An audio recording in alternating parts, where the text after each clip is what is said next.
meeting back to order from yesterday. Before we get started into and continue on the testimony and hearings, there was a question that was asked by Representative Burrows, and the revisers and research have prepared a document, and if you guys would go over that flow chart. By the way, I love that flow chart. It's great. Works for me. So, but if you could do that for a few minutes. Sorry? Is that for Senate? The flow chart for Senate? For State. We'll get it up on the screen first.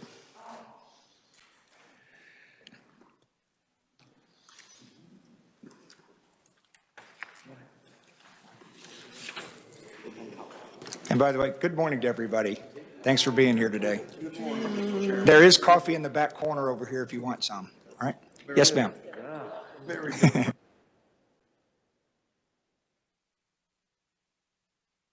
Right there. Thank you, Mr. Chair. The flowcharts are not in your packets of documents. They are on the drive, the S drive. They're being shared onto the screen so you can kind of follow along. But if you have your computers with you, it might be a little bit easier to follow along there because the print's kind of small. Oh, thank you, Dennis. That's much better. When I made these, they were on monarch-sized paper, and it's still pretty small font. When I made these, they were on monarch-sized paper.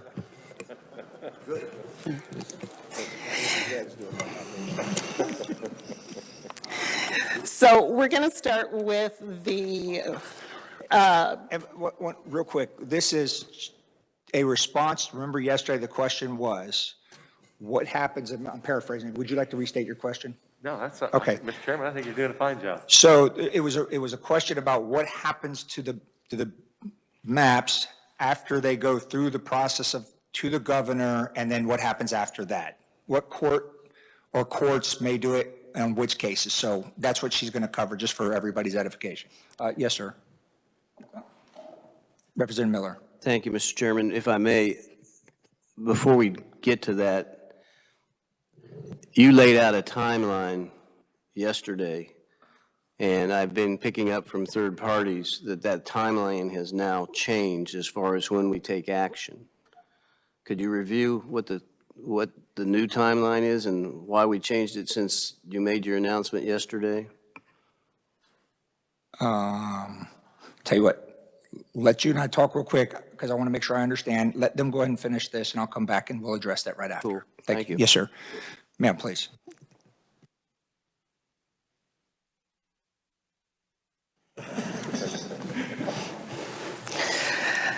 Okay, thank you, Mr. Chair. So this is the reapportionment process for the state. And if you look in the upper left corner, the start assumes that the reapportionment bill has been approved by the House and the Senate and has been presented to the governor for approval. So if you drop down to the next decision box, the question is, has the governor vetoed the bill? If you look, the next decision is, if the answer is yes, then the process begins again. We go back to the drawing board, starting with the adoption of a new map. So flowchart is 1 in, 1 out. So if the answer is yes, we come back to the start button and we go again. But if the answer is no, we're going to move to the right-hand column, and the bill has to be published in the Kansas Register immediately upon passage. Once it's been published, within 15 days of that publication, the Attorney General has to petition the Supreme Court to determine the reapportionment's validity. And within 30 days from the filing of that petition, the Kansas Supreme Court needs to enter its judgment. Then the next decision box there is, did the Supreme Court find the reapportionment valid? And if the answer is yes, we're going to drop down to The fact that the reapportionment then is effective for the next election of legislators and thereafter until we do the reapportionment again. So that'll be the next census and then the next year ending in 2, and we reapportion and have this process happen again. It's fun and games for everybody. However, if the answer is no, then the legislature has 15 days to enact a new bill that's going to comply with the judgment of the Kansas Supreme Court. We're going to go back to the Attorney General, who then has to apply to the Kansas Supreme Court again for determination of the validity of the new apportionment. Within 10 days of the filing of that application, the Kansas Supreme Court needs to enter its judgment. Then the next decision box is, was that reapportionment found valid? If it's yes, then we're going to come back down to the reapportionment's going to be effective for the next election and thereon and thereafter. But if it's no, then we're going to go back again to the far right, and the legislature then has 15 days to draft a new bill that conforms with the mandate of the court. So in other words, the court is going, the court is going to draw the maps for us, and then that reapportionment becomes effective for the next election of the legislature and thereafter until the process goes again. If we switch to the congressional map, again, we're going to start from the assumption that the bill has been passed by the House and the Senate and is being presented to the governor for approval.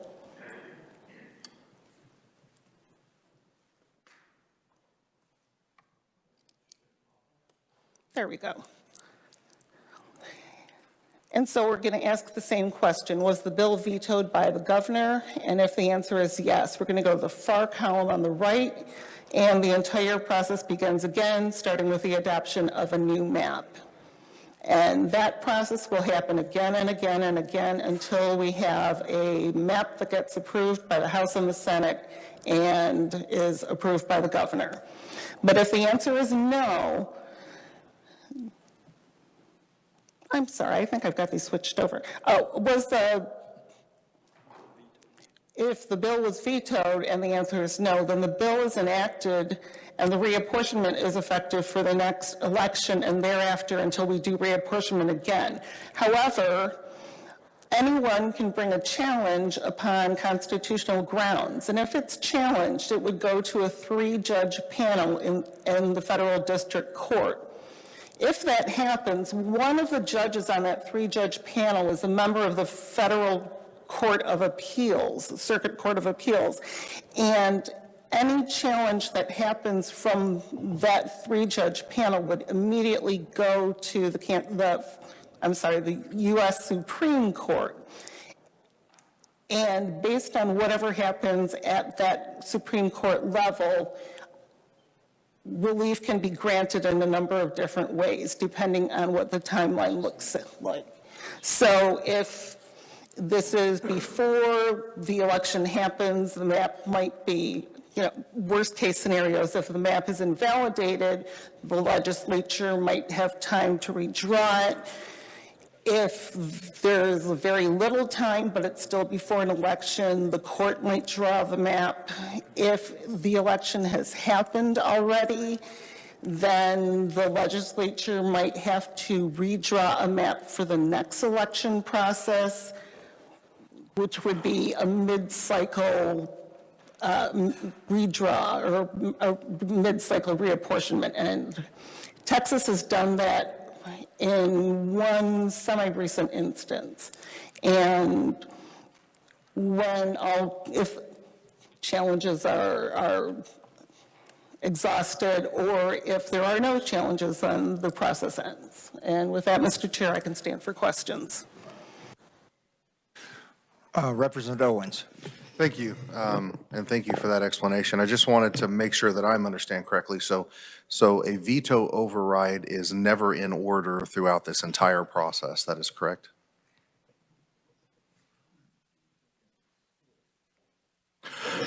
Because there was no option on there was no what if we override the veto, so I just want to understand that piece as well.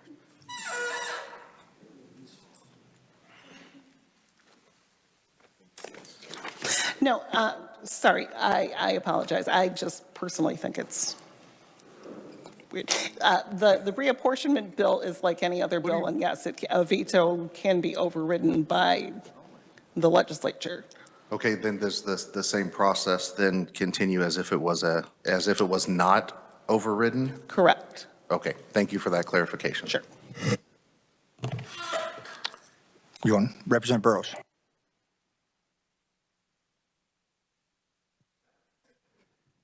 I appreciate the flow chart. I think it explains something in reference to the question that you raised. If it is vetoed and it's overridden, it can still be litigation brought against that bill, and then we'll proceed. And that's what I was wanting to get to yesterday, so I sincerely appreciate the map, the flow chart that you put together in reference to that. Mr. Chairman, I had a question, but I think I'm going to hold on to it for just a few minutes and allow others to ask a question. Representative Esau.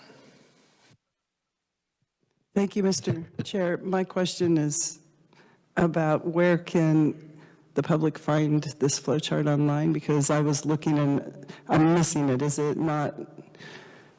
I'm missing a step. I don't know where it is on our committee page or is it on the research page? Okay, it's on the S drive.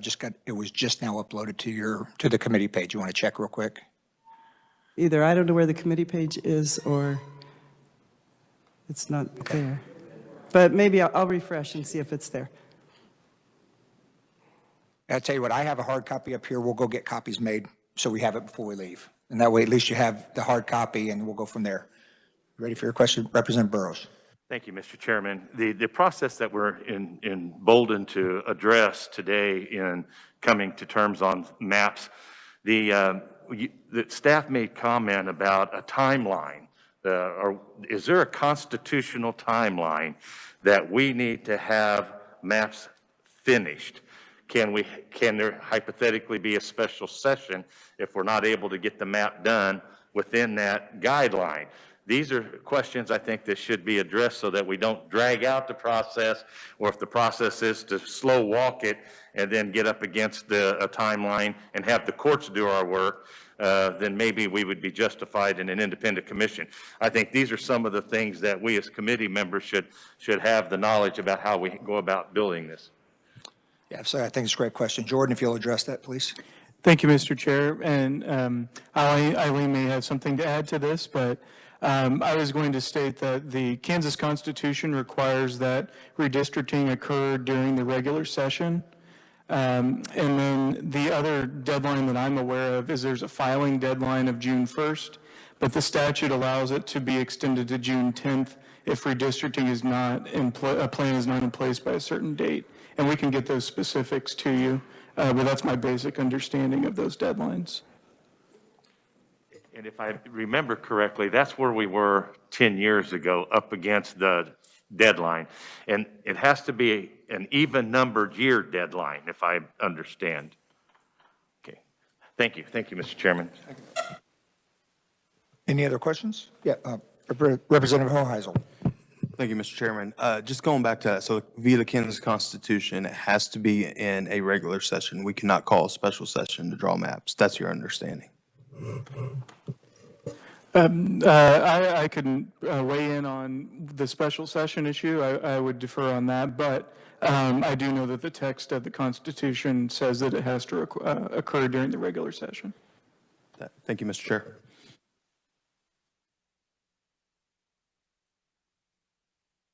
Okay, I don't have any other I don't see any other questions. Thank you very much, and we'll get that, make sure they're posted again. We'll just verify. Representative Esau, were you able to find it on there? Okay, so it is on there. Okay, to answer the question we talked about before, again, many things are being commented, and I haven't adjusted the schedule as planned. Fair enough? Yes, sir. Yes, but could you recap that? Oh, okay, so well, perfectly. So where we suspended yesterday was we had still wanted to open the door for more testimony today. That's what we're going to do. We're going to also open all of the bills so we can actually associate, because it was mentioned yesterday, is like, where does this testimony go?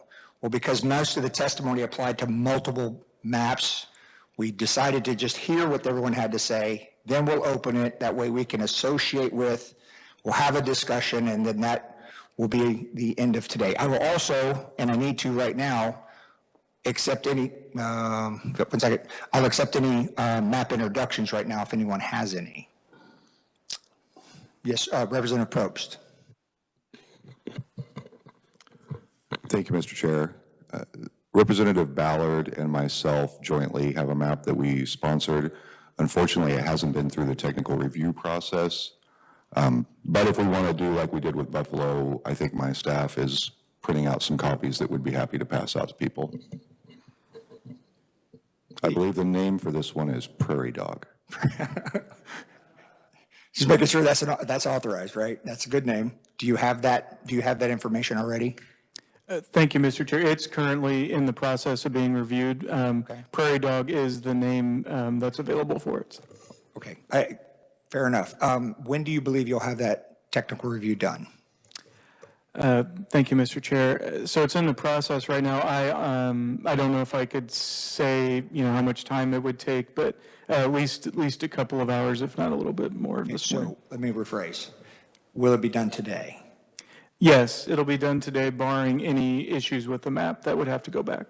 Okay, so if there's any issues, you're going to be here today to take care of it? Okay, if it can get it posted today, I'll accept them today. That way we can get it in before the weekend and people have time to review it this weekend. Is that fair enough?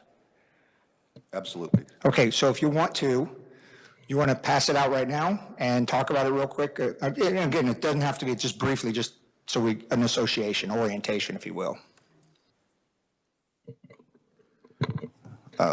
I'll say a few things, and then I'll let Representative Ballard say a few things if she wants. This map is, I noticed that we're being a little creative, and I fashioned myself a little bit of an artist as well. So we've taken a completely new approach on this, just to demonstrate that there's more than one way to solve a problem. So basically, we have kept the 3rd district relatively intact in the urban area. The 2nd district is largely concentrated in the southeast or the eastern part of the state. The 1st district is sprawling throughout the rural areas, as we would expect. Probably the biggest difference you notice is we've kind of, in the 4th district, connected what I would argue some of the economic and cultural populations and elements in the 4th district. And maybe I'll turn it over to Representative Ballard and let her say a few words too. Thank you, Mr. Chairman. I thought it was very important that we do look at our economic groups and everything else, and at the same time, make sure that we keep as many districts whole as possible. And part of that is combining all of the native tribes and not splitting unnecessarily what areas that did not have to be split. And our goal simply was to make sure that what we heard on tours, keeping districts whole, was being recognized at the same time that minority ethnic groups and everything else was being represented, that they wouldn't feel that their votes were being denied or diluted so that it didn't count. And that's how we actually came up with this. And I guess there's other things we can say, but if we have further questions, I'll be happy to answer. Yeah, no worries. And it was more just to let everybody know this wasn't to put you on the spot. It was actually to give time to pass it out. But yeah, please, yes, sir. There are 2 additional points, thank you, Chair, that I might make on this map worth considering. One, I feel this map follows the guidelines, particularly on being contiguous and compact as possible. So I think that makes one point that I think is interesting to look at. The other thing is that probably for the first time in Kansas history, we've actually drawn a district that tries to elevate the Hispanic population from Wichita over to southwest Kansas.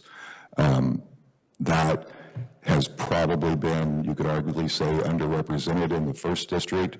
This kind of loops some of the higher population Hispanic communities together and kind of creates a district that might actually represent those people. Well, thank you to the committee. Without objection, we'll accept this map. No objections noted. We accept the map. So you can go and post it or put it up there. All right, Representative Clayton, you had a question or a point. Thank you, Mr. Chair. I have a couple of questions in particular for those who are following along at home. I think there's a little bit of confusion about when they can submit testimony. Was yesterday the only time that they could? Now we have just introduced another map. Will we have a separate hearing on that? How does the hearing process work? And will we be working any bills today? And if we are not working bills today, when are we doing that?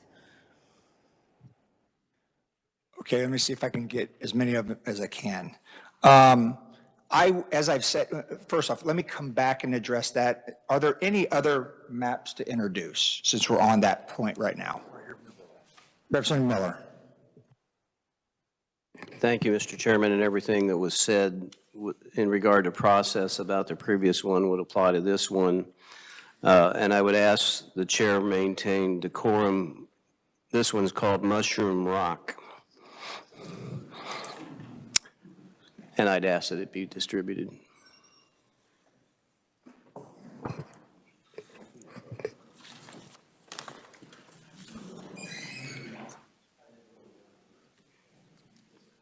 So is it the, do we not have any?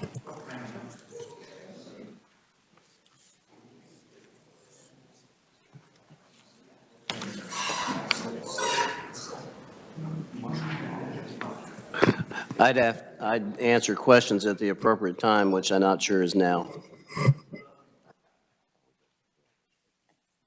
I did have a question for research. Was the technical review complete on this one? Okay, same question, I assume today, correct? Good deal. Just wanted to confirm. Ed?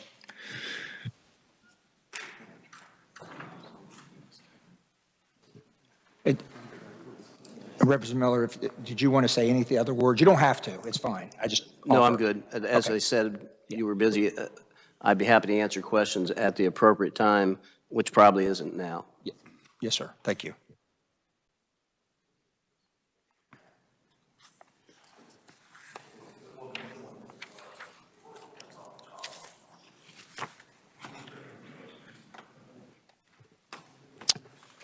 Representative Hoheisel. Thank you. While we're waiting, I noticed on the map that my friends from Hutch and Lawrence submitted cuts off the top of the state. Are we just giving that to Nebraska? And to my other friend, it cuts off the bottom. So are we just annexing those to Oklahoma as well?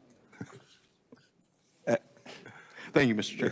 We'll make sure the maps are printed properly. As soon as the technical reviews are done, these things will be posted online. And I do thank you for pointing out the maps. Dollar, was that the best you could do?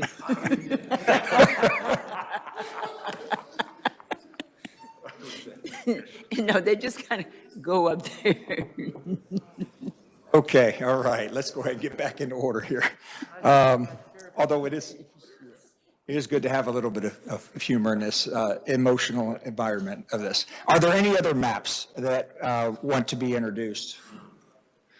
I know there's several others that are working on some maps right now, and I appreciate that. And to answer the question that was presented earlier, it is my intention that every time we meet, we will have it open for more maps to be introduced. Whether we're going to go through that process, they'll be posted, people can review. As you saw in the previous presentation, this could be a very long process, and it could come right back here. We have to have different maps. So I would encourage you, if you have other ideas, you want to talk amongst yourselves and put together another map. Let's do that, because we'll never know what we'll need as we keep going through this process. And somebody may show something that we all like better, and then we could go down that path. So I hope that answers that question for you. As far as the hearing today, we are going to finish the hearings, and that's what we're going to focus on, and I'll cover what we're going to do next. So I need to open the 4 bills. Is that correct? I need to open the hearing. Go ahead. No.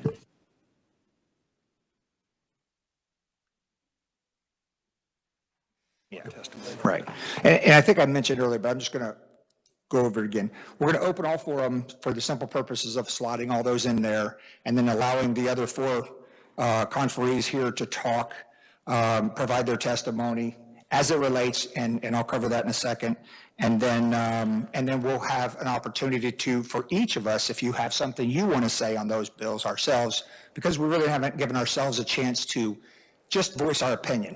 We do not want to be here all day. Oh, I will. I would be glad to stay here, but at least let's keep it within the means. But yeah, right. And you'll still have more opportunities again when we do work the bills. So we do want to open House Bill 2519, which I believe is the Bluestem. The House Bill 2520, which is Sunflower. House Bill 2521, which was Buffalo 2. And is that 2 spelled out as TWO, or is it the number 2? Number 2, good, thank you. And then House Bill 2522, which is Ad Astra. So I would offer for the research and revisers, if you could just give a brief overview of those 4 maps again. Thank you. Thank you, Mr. Chair. Jordan Milholland, Legislative Research. I'm going to share my window with those online in the room.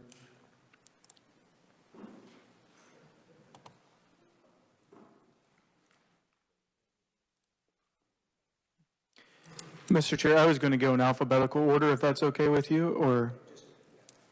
Now you're going to present 2522 first, correct? Yes, that was just the order I had the windows open, so. Okay, thanks. So this is the Ad Astra plan. I'm going to zoom in here so you can see the statewide map again. I'll also note, when you open these packets from the KLRD website or the committee page, we do have the deviation table down in the bottom left-hand side of that map. So you can see the total person deviation and also the percentage. And this map is at a 0% deviation with a 0-person deviation between districts.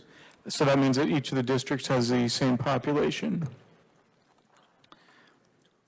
Again, this map has a copy with the 2012 current districts on it, so you can compare that. This map splits the counties of Pawnee, Douglas, Wyandotte,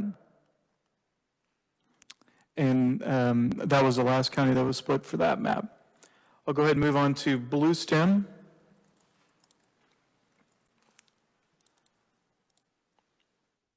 Again, this is the statewide view of the map. Bluestem has a deviation with the lowest district with a minus 181 and 128 positive deviation for District 2. So that gives it a range between those two numbers there. The deviation ranges between negative 0.02% and positive 0.02%. Again, here are the 2012 districts overlaid. This map splits the counties of Reno, Lyon County, Brown County, and Johnson County. Moving on to Buffalo 2. Again, that's 2521 for everybody following. Okay. Yes, sorry, I don't have the bill numbers up, so. Thank you, Mr. Chair. So again, this is Buffalo 2, HB 2522. This map, oh, did I say that wrong? 2521, see, I'm mixing myself up here. This map has a deviation between +1 and -1 persons, and that is around a 0%. We don't have all the decimals here, but it is between 1 and -1 persons. Again, this is the 2012 districts overlaid on the map. This county split, or this map splits Johnson County, Lyon County, Geary County, and Reno County. And moving on to Sunflower, which is HB, I can pull that up just one second here. Sunflower is HB 2520. Here's the statewide map for Sunflower. This map has a deviation between -8 persons and +2 persons, which is less than a 0% deviation. Here are the 2012 districts overlaid on the map. This map splits Barton County, Riley County, Douglas County, and Labette County.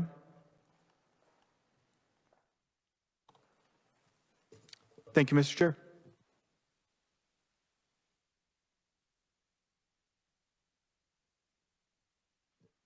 Okay, so we have 4 conferees to come up and talk today, and I'll just, first one we have up, and what I ask the conferees, when you come up, please state your name. If you're with an organization, state that, please, and then if there's a certain map or maps that you're a proponent, opponent, or neutral on, if you'll just state that, that'd be helpful. With that, and yesterday we gave everybody about 3 minutes. Pretty much everybody timed themselves. We had a couple over and under a little bit, but so we'll go 3 to 5, but please, first one to come up will be John Anderson. Welcome to committee. Good morning. I am John Anderson from Prairie Village, Kansas. I am a strong proponent of the Ad Astra map. It is important for Johnson County to remain whole, part of the Congressional 3rd District. In my knowledge, it has never been split before. The map also wisely includes areas to the south and southwest of Johnson County. There are a lot of residents in those communities who shop and work in Johnson County. Of course, keeping Johnson County whole means that Wyandotte County has to be split. The Ad Astra map creates a fair split by using a geographic barrier to do so. Lastly, the map is politically fair. It maintains all 4 congressional representatives of Congress in their present districts. I just don't see any fault in this. I appreciate the hard work you've done. It's not an easy task. Thank you very much. Thank you. Our next one will be Ryan Reyes, sorry. Please. And please state your last name again so I get it right. It's Reza, but Reza. I mean, I grew up with Reza, so it's fine. All right. Welcome. Hello, first off, I don't envy any of the members of the committee today. I wish you all the best of luck. My name is Ryan Reza. I'm a senior at the University of Kansas, and I'm speaking as a constituent and dedicated Kansan. Originally from Topeka and moved to Lawrence 4 years ago, born and raised here in Kansas. I love this state. I want the state to grow and develop, and I want us to move forward towards a brighter future. I want to stay here for the long term, start a family here, and live the rest of my life here. You all heard me back at the Lawrence Town Hall. I'm here again not to yell at or confront you all about these maps, but to plead with you from someone who knows Kansas is his home and only wants the best for the state, regardless of political affiliation. I understand that it's an extremely arduous task to draw fair and representative maps. I'm a 22-year-old, there's no way I draw fair maps. But I will say that these maps, all 4 of them, well, I guess now 6, are not fair to the people of Kansas. Now, originally my testimony covered all 4 prior, but today I'll only be covering the Ad Astra map after recent movements by the Senate. If any legislator wants to hear any critiques of the other maps, they're more than welcome to ask, though. Now, the Ad Astra map. This map directly impacts my community, the city of Lawrence, a place I've lived in the last 4 years. First and foremost, Lawrence does not belong in the same district as Goodland, Liberal, or Dodge City. After a census of 1990, where we went from 5 to 4 districts, Lawrence has never been in a district west of Manhattan. This map proposes us to be in the same district as the furthest most western counties, an incomprehensible change. My entire adult life, I've known Lawrence to be in the same district as Topeka. That's because CD2, for as long as I've been alive, represents East Kansas. In high school government class, I was taught that our district hits Nebraska, then touches Oklahoma, doesn't go past Topeka, and avoids Johnson County, like we should. But yeah. CD2 is my home. I'm proud of this district and the communities that make up it. This map removes me from my community, the community I grew up in, and the community I know. I'll tell you a quick backstory. My parents are immigrants, typically a group of the population that doesn't get too involved in politics. My dad was a bit different. Dragged my sister and I to every political event we could go to at any age, so I grew up in politics, but specifically in CD2 politics. Now, I'm from Lawrence, I go to KU, it's pretty obvious I'm a Democrat. But so I'm going to throw you a bunch of Democratic names that I grew up with, people that were in my life from however long I remember. You know, people like Nancy Boyda, Tobias, and I'm not going to try to pronounce his last name, I'm sorry, Tobias, Margie Wakefield, Chad Taylor, can't forget Paul Davis, and of course Michelle Del Isla. All of them. My family went to all of their events, and I have pictures with all of them ever since I was young. CD2 runs in our blood. This is our home. Now, most of them lost, but this map takes that away from us. I was born and raised in East Kansas. I don't know the West. The communities here and the communities in CD1 are so different, putting them in the same district doesn't make any sense. The Ad Astra map hurts both sides. It takes away from all communities within the district and no one gains from it. This map changes history. It throws at everything Kansans know about our representative districts.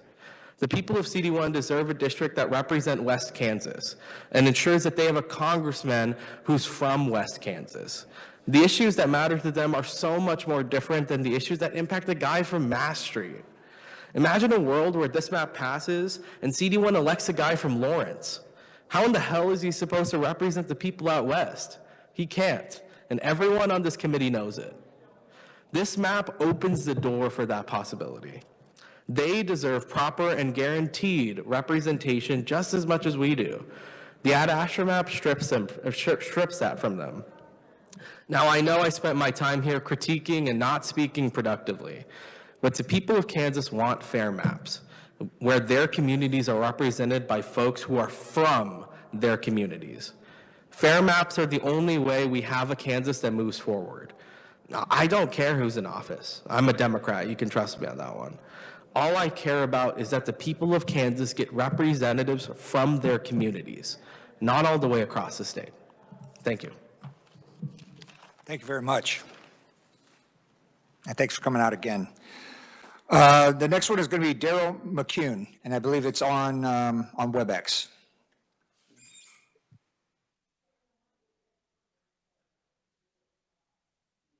Good morning.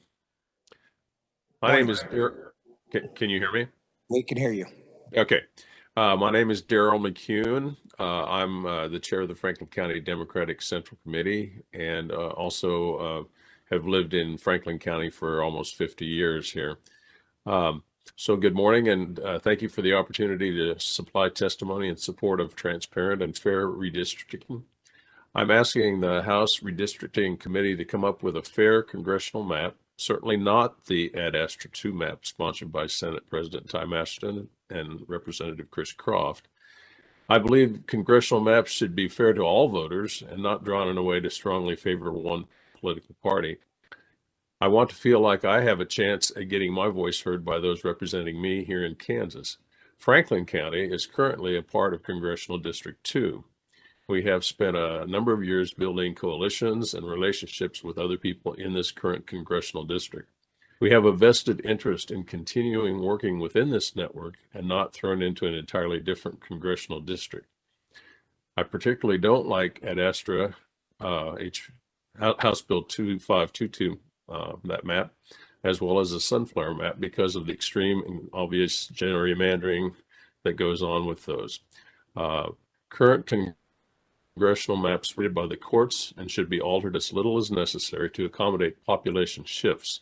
The Kansas City Metro is currently whole within Kansas's 3rd congressional district and should remain in a single district as residents have shared interests in representation.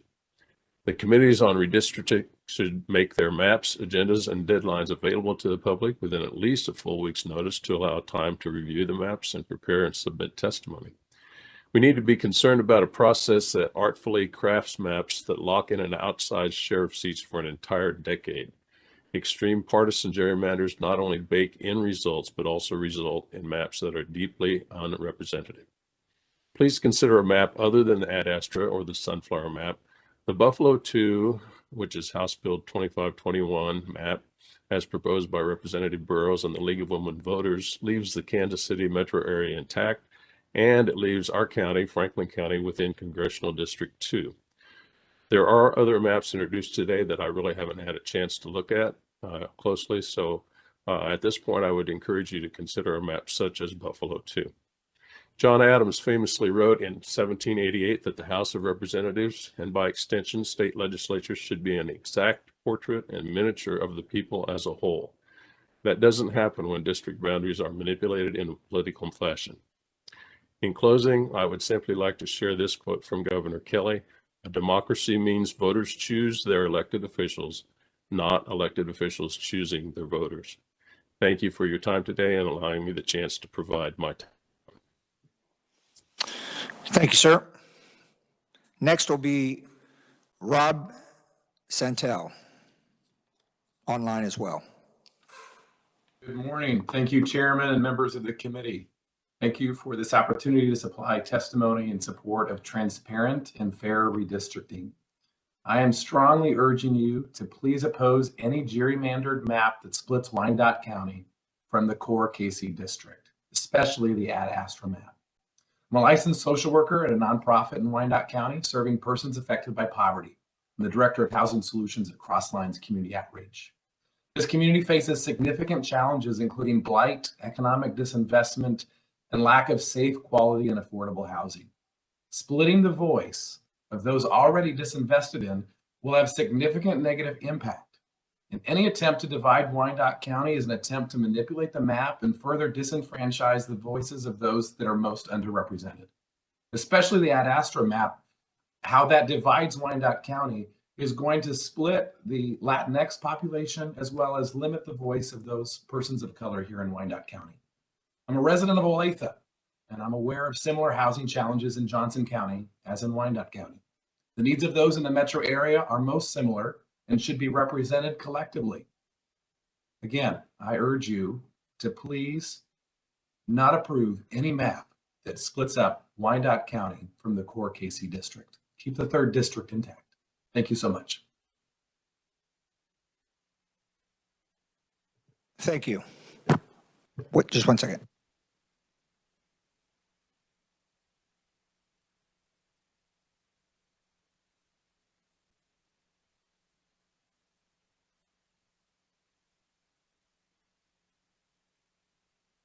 Okay. Yeah, I just wanted to make sure I had the next step right. So that concludes all the conferees that I have on here. And yesterday we didn't really ask questions of the conferees. We do have a couple here if there's anybody that would like to ask them questions, or if there's a very short statement, because remember, we're going to have our time when we start when we start working the bills. So I just wanted to give a quick opportunity if there was something that was confusing, we need to clarify. Okay. With that, then I want to close the hearings on House Bill 2519, 2520, 2521, and 2522. As a note, as I mentioned earlier, all the testimony that we've heard, and oh, by the way, I should have referenced this. There are 56 so far written only testimonies that came in. Those are also posted. And then what Richard gets to do for the next day and a half is make all that divide across all of them and sort them out and put them all in the different piles as it relates to the different bills. And as you heard, most of the testimony was similar. So with that, What I will say is that, again, please, if you have other maps that you want to bring in, please bring them in. Our next meeting is Monday at noon, right back in here, and we need to be prepared to work any bills that we have heard. With that, oh, one last thing, two things, I'm sorry. We have the updated maps, and we have photocopies of the process map. So if you want to get that before you leave, that way you're all squared away with all that. With it, we're adjourned. Thank you all. Have a great weekend. One team, one Kansas.